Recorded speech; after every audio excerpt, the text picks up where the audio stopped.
Good morning students, मैं chemistry teacher आपका chemistry class में स्वागत करता हूं। आज हम बीएससी फर्स्ट ईयर के सिलेबस के बारे में जानेंगे कि आप लोगों को बीएससी फर्स्ट ईयर के केमिस्ट्री में क्या क्या पढ़ना है। जैसे आप सबको पता है कि जो केमिस्ट्री है उसको आपको 3 पोर्शन में पढ़ना है, एक इनऑर्गेनिक, ऑर्गेनिक और फिजिकल।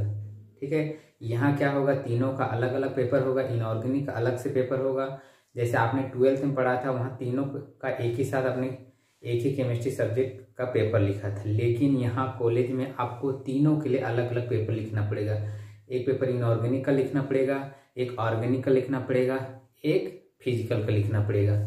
जिसमें इनऑर्गेनिक से 33 नंबर का क्वेश्चन पूछा जाएगा, ऑर्गेनिक से 33 नंबर का क्वेश्चन पूछा जाएगा और फिजिकल से 34 नंबर का। क्या हो जाएगा, तीनों मिलाकर कितना हो गया, 100 नंबर। ठीक है, साथ ही क्या होगा, 50 नंबर का प्रैक्टिकल मार्क्स होगा। प्रैक्टिकल मार्क्स 50 नंबर का और थ्योरी मार्क्स कितने के होंगे, 100 नंबर। ठीक है, तो आपको तीनों पेपर अलग अलग देखना पड़ेगा, इनऑर्गेनिक, ऑर्गेनिक और फिजिकल। अब यहाँ आपको पढ़ना क्या है, जैसे 12th में तो आपको सीधे तरीके से पढ़ना पड़ता था क्योंकि पूरा एक सिलेबस एक साथ रहता था, लेकिन यहाँ जितने भी आपको टॉपिक पढ़ना है वो सभी क्या है, यूनिट वाइज सब डिवाइड है।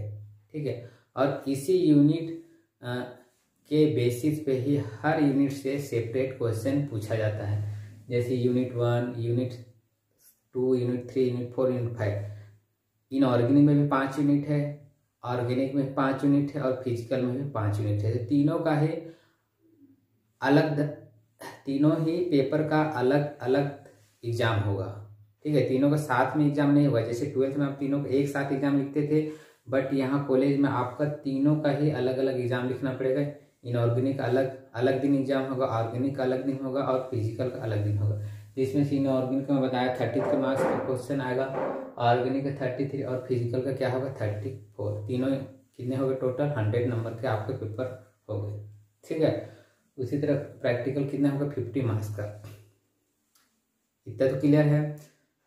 अब सभी आपके जितने सिलेबस हैं, इनऑर्गेनिक को 5 यूनिट में बांटा गया है, ऑर्गेनिक को भी 5 यूनिट में बांटा गया है और फिजिकल को भी 5 यूनिट में बांटा गया है। तो मैं आज आपको ये बताऊंगा कि आपको इनऑर्गेनिक में क्या क्या पढ़ना है, ऑर्गेनिक में क्या क्या पढ़ना है और फिजिकल में आपको क्या क्या पढ़ना है। तो आज तो हम सबसे पहले शुरुआत करते हैं इनऑर्गेनिक के सिलेबस में आपको बीएससी फर्स्ट ईयर में क्या क्या पढ़ना है। ठीक है, यहाँ ध्यान रखने वाली बात है कि जो 12th का जो पैटर्न होता है, अब जैसे ही आप कॉलेज लाइफ में आते हैं तो पैटर्न बहुत ज़्यादा डिफरेंट हो जाता है। ठीक है, पढ़ना तो आपको वहाँ जो केमिस्ट्री पढ़े थे उसी से रिलेटेड ही टॉपिक को थोड़ा यहाँ ब्रॉड लेवल पे पढ़ना है। ठीक है, तो यहाँ अगर किसी को पैटर्न पता है, किस पैटर्न में एग्जाम होता है, हमें एग्जाम में आंसर कैसे लिखना है और सबसे बड़ी बात हमको पढ़ना कैसे है, अगर ये किसी स्टूडेंट को अच्छे से पता है तो कॉलेज में बहुत अच्छा स्कोर कर सकता है। तो मैं आज इस क्लास में ये बताने की कोशिश करूंगा कि आपको इनऑर्गेनिक में क्या क्या पढ़ना है, ऑर्गेनिक में क्या क्या पढ़ना है और फिजिकल में क्या क्या पढ़ना है। तो हम सबसे पहले देखते हैं इनऑर्गेनिक के पूरे सिलेबस को 5 यूनिट में बांटा गया है। देखो, unit 1, unit 2, unit 3, unit 4, unit 5। ठीक है, तो अगर एक तरीका से देखो तो जो कॉलेज में जो एग्जाम पैटर्न है वो स्कूल लाइफ से भी ज़्यादा इजी है, क्योंकि इसको हर यूनिट वाइज बांटा गया है। तो हमको यूनिट वाइज आसानी से हम क्वेश्चन एक होता है ना, जो क्वेश्चन सिलेक्शन का पैटर्न भी हम आसानी से यहाँ क्या कर सकते हैं, अप्लाई कर सकते हैं। देखो, यूनिट 1 में आपको क्या क्या पढ़ना है। यूनिट 1 में 2 पार्ट है, एक है एटॉमिक स्ट्रक्चर और बी पार्ट है पीरियोडिक प्रॉपर्टी। तो एटॉमिक स्ट्रक्चर के बाद में वही सब है जो हम क्लास 11 या 12th में पढ़ चुके हैं, जो वो Heisenberg principle, Aufbau principle, Hund's rule, Schrödinger equation, यही सब के बारे में यहाँ पे आपको पढ़ना है। एटम का स्ट्रक्चर कैसा है, कैसे थ्योरी दिया गया, कैसे क्वांटम नंबर होते हैं, क्वांटम नंबर क्या है, यही सभी के बारे में आपको एटॉमिक स्ट्रक्चर में पढ़ना है। ठीक है, बेसिकली जो हम क्लास 12 में पढ़ चुके हैं। क्लास 12 में जो यूनिट फर्स्ट में था होगा, आपको याद होगा एटॉमिक स्ट्रक्चर में, वहां भी वही सब था, about principle, de Broglie equation, यही सब के बारे में आपको फिर से यहाँ पर भी पढ़ना है। सेकेंड जवाब है पीरियोडिक प्रॉपर्टीज। पीरियोडिक प्रॉपर्टीज ये भी आप पहले ही पढ़ चुके हो क्लास 12 में। इसमें भी आपको वही क्लास 11-12 में जो पढ़ते आए हो, आयोनाइजेशन एनर्जी, इलेक्ट्रॉन अफिनिटी, ठीक है, इलेक्ट्रोनेगेटिविटी, यही सब के बारे में आपको पढ़ना है कि पीरियोडिक टेबल में इन सभी प्रॉपर्टी कैसे चेंज होती है, इनका ट्रेंड क्या होता है, left to right up to down में कैसे चेंजेस होती है, उन्हीं सब के बारे में यहाँ पर भी आपको डिस्कस करना है पीरियोडिक प्रॉपर्टी। तो ये तो पूरा टॉपिक ही हो गया क्लास 12 11-12 का, ठीक है। अब देखो यूनिट सेकेंड क्या है, केमिकल बॉन्डिंग। केमिकल बॉन्डिंग ये भी आप पढ़ चुके होंगे क्लास 11th में। केमिकल बॉन्डिंग क्या है, कैसे बॉन्ड बनते हैं, ठीक है। जैसे हम कई अलग अलग तरह के बॉन्ड पढ़ते हैं, क्या पढ़ते हैं, जैसे बीबीटी, एमओटी थ्योरी के बारे में बहुत सारे बॉन्ड पढ़ते हैं, जैसे हम आयनिक बॉन्ड, कोवैलेंट बॉन्ड, ये सब के बारे में। तो केमिकल बॉन्डिंग में स्पेशली यहाँ आपको एमओटी थ्योरी के बारे में पढ़ने को मिलेगा, ठीक है। Molecular orbital theory, MOT theory, general कितने थ्योरी हैं, BBT, valence bond theory, MOT theory, और ये क्या होता है, सीएफटी थ्योरी। तो ये तो अभी आपको नहीं पढ़ना है, ठीक है, ये फाइनल ईयर में पढ़ने के लिए है। सेकेंड ईयर और फाइनल ईयर में ये दोनों आपको यहाँ पढ़ने को मिलेगा। Chemical bond, valence bond theory, ECPR theory, ये सब के बारे में यहाँ आपको पढ़ना है। MOT theory, MOT diagram, energy diagram, ये सब जो आप पढ़ चुके हो क्लास 12 में वही पढ़ना पड़ेगा। BBT, valence bond theory, valence bond theory, इसमें हाइब्रिडाइजेशन, ये सभी के बारे में आपको केमिकल बॉन्डिंग फर्स्ट या यूनिट सेकेंड में पढ़ने को मिलेगा। अब अगले चले जाए यूनिट थर्ड केमिकल बॉन्डिंग। ये भी केमिकल बॉन्डिंग सेकेंड है, ठीक है, जाहिर सी बात है। इसमें हम लोग को कुछ सॉलिड से रिलेटेड कंपाउंड के बारे में स्टडी करना पड़ेगा। इसमें जैसे हम जानते हैं कंडक्टर, जैसे कि बिहेव पढ़े हो गए आप लोग क्लास 12 में, कंडक्टर कैसे कंडक्टर बिहेव करते हैं, सेमी कंडक्टर, इंसुलेटर, ठीक है। उसके कुछ रूल्स भी देखेंगे, जैसे कोई डिफेक्ट, चोटकी, फ्रेंकल डिफेक्ट, ये सब के बारे में स्टडी करेंगे। साथ ही जैसे कुछ फाजांस रूल है, ठीक है, फाजांस रूल, ये सभी के बारे में केमिकल बॉन्डिंग के बारे में स्टडी करेंगे। NaCl का स्ट्रक्चर, जैसे सॉलिड से रिलेटेड कंपाउंड का हम केमिकल बॉन्डिंग सेकेंड में क्या करेंगे, स्टडी करेंगे। बोन हैबर साइकिल, सभी चीज़ों का हम लोग स्टडी करेंगे। तो ये भी केमिकल बॉन्डिंग सेकेंड भी हमारे क्लास 11-12 का ही टॉपिक है, जो हम लोग पढ़ के आए हैं, उसी को हम लोग थोड़ा से हाई लेवल का या थोड़े से अपर लेवल का हम लोग को यहाँ कॉलेज के अकॉर्डिंग पढ़ना पड़ेगा, ठीक है। अगले चलो यूनिट 4 को भी दो भागों में डिवाइड है, एस ब्लॉक एलिमेंट और बी क्या है, केमिस्ट्री ऑफ नोबल गैसेस। तो इसमें एस ब्लॉक एलिमेंट पढ़ के आए हो आप लोग क्लास 11th में कि एस ब्लॉक एलिमेंट इसको बोलते हैं ग्रुप 1-2 को, ठीक है, hydrogen, lithium, sodium, beryllium, magnesium.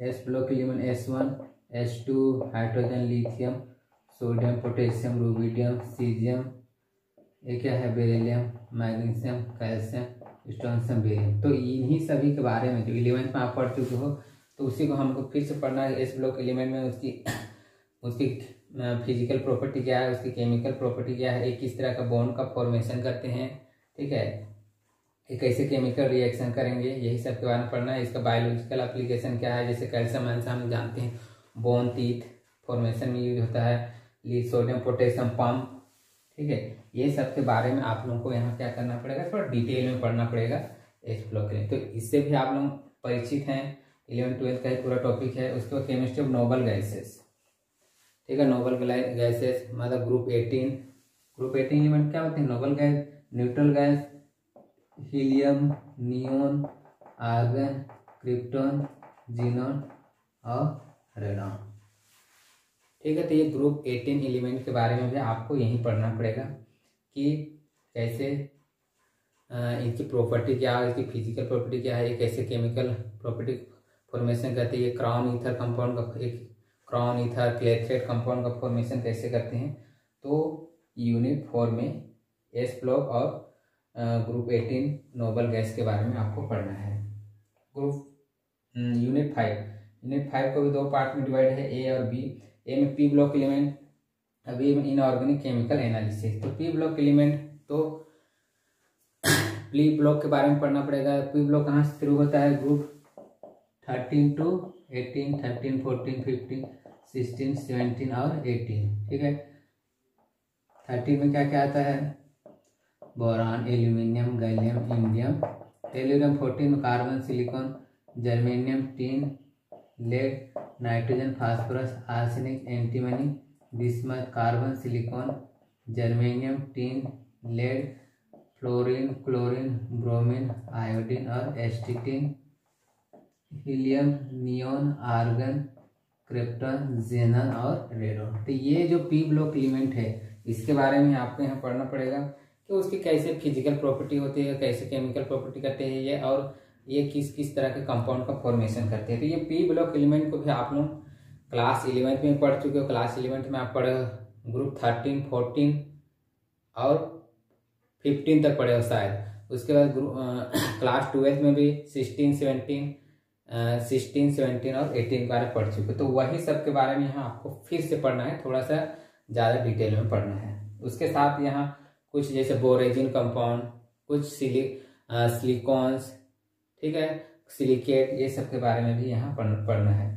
अब बी में जाए, inorganic chemical analysis. Inorganic chemical analysis मतलब ये कुछ आपके जो आप प्रैक्टिकल करोगे बेसिक फर्स्ट ईयर में, उससे रिलेटेड कुछ रेडिकल एनालिसिस के बारे में भी आपको थ्योरी में कुछ पोर्शन दिया है, उसको पढ़ोगे कि कैसे जो रेडिकल आप पढ़ोगे 11th 12th में केमिस्ट्री में। ये बहुत ही प्रैक्टिकल, मतलब सबसे ज़्यादा मेन प्रैक्टिकल यही होता है कि हम कैसे रेडिकल डिटेक्शन करते हैं, ठीक है। जैसे एसिड रेडिकल होता है, बेस रेडिकल होता है और कुछ न्यूट्रल भी होते हैं, ठीक है। तो उसका हम लोग डिटेक्शन करेंगे, कैसे डिटेक्शन करेंगे, वो कैसे केमिकल रिएक्शन करेंगे, हम उनको क्या करेंगे, एनालिसिस करेंगे, उसको कैसे हम सेपरेट करेंगे, ठीक है। तो वो सब के बारे में पढ़ना है। जैसे एसिड रेडिकल होगा क्लोराइड, ब्रोमाइड, आयोडाइड, ठीक है। बेसिक रेडिकल जैसे अमोनियम रेडिकल हो गया, लेड रेडिकल हो गया, ठीक है, सिल्वर रेडिकल हो गया। तो उसको हम लोग कैसे आइडेंटिफाई करेंगे और उसको कैसे एनालिसिस करेंगे,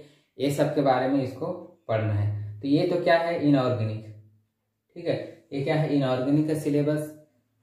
अब इसी तरह क्या है ऑर्गेनिक, और इसी तरह क्या है फिजिकल का सिलेबस, ठीक है। तो ऑर्गेनिक में भी इसी तरह पूरे सिलेबस को 5 यूनिट में बांटा गया है, फिजिकल को भी 5 यूनिट बांटा गया। तो ये पूरे 5 यूनिट से आपको 33 मार्क्स के क्वेश्चन पूछे जाएंगे, क्लियर है। इसी तरह ऑर्गेनिक के 5 यूनिट है, फिजिकल 5 यूनिट है, ठीक है।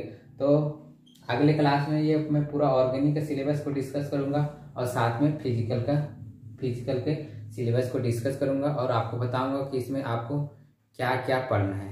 तो इनऑर्गेनिक का सिलेबस से आपको पता चला कि ये पूरे के पूरे सिलेबस, इसमें से आप 90% सिलेबस तो आपके 11th 12th के ही सिलेबस है, जिसको आप पहले से पढ़ के आए हो यहाँ, ठीक है। तो आपको बहुत ज़्यादा घबराने की जरूरत नहीं कि कॉलेज है, कॉलेज में क्या होता है, सिलेबस क्या रहता है, हमको पढ़ना क्या रहता है, कैसे। हम जनरली देखते हैं कि बहुत सारे स्टूडेंट कॉलेज में आके फेल हो जाते हैं या उनका परसेंटेज क्या हो जाता है, डाउन हो जाता है, ठीक है। तो और मैं अभी आप सिलेबस डिस्कस किया तो आपको देख के लगा होगा कि ये तो हम पहले से पढ़ चुके हैं 11th 12th, तो कैसे मतलब स्टूडेंट कॉलेज में आके उनका रिजल्ट खराब हो जाता है, ठीक है। तो इसका सबसे मेरे को तो एक ही कारण इसका लगता है कि जो बच्चे हैं उनको पढ़ने का पैटर्न पता नहीं है, ठीक है। पढ़ने का पैटर्न पता नहीं है, उनको लिखने का पैटर्न पता नहीं है। वो जैसे 12th तक जैसे पढ़ते आए हैं या 12th तक जैसे लिखते आए हैं, सेम वही यहाँ पर भी वो कॉलेज में भी वैसे ही पढ़ते हैं या वो उसी तरह लिखने की कोशिश करते हैं, ठीक है। तो यहाँ आपको 12th और यहाँ कॉलेज में दोनों क्या है, डिफरेंट है, ठीक है। तो यहाँ हर यूनिट वाइज सिलेबस डिवाइडेड है, ठीक है। उसको लिखने का पैटर्न अलग है, उसको आपको सिस्टमेटिक तरीके से कॉलेज के अकॉर्डिंग अच्छे सबको एग्जाम्पल के थ्रू, इक्वेशन के थ्रू और सबको नंबर के अकॉर्डिंग अच्छे से एक्सप्लेन करना पड़ेगा, तभी आप अच्छा स्कोर कर सकते हो, आपका रिजल्ट भी अच्छा आएगा, ठीक है। मैं स्टार्टिंग में ही एक लाइन बोला था कि जो कॉलेज का जो एग्जाम पैटर्न हो स्कूल लाइफ के, आपके जो स्कूल के पैटर्न से क्या है, अलग है, इजी है। और मैं क्या बोला, इजी है, ठीक है। तो आप अगर कुछ चीज़ों को अच्छे से ध्यान देंगे और अपना पैटर्न कॉलेज का कुछ थोड़ा चेंज करेंगे और कुछ पॉइंट है उसको अच्छे से मतलब ध्यान देंगे तो आप कॉलेज में भी बहुत अच्छा स्कोर कर सकते हैं। ठीक है, थैंक यू। अगले क्लास में मैं ऑर्गेनिक और फिजिकल के सिलेबस के बारे में डिस्कस करूंगा।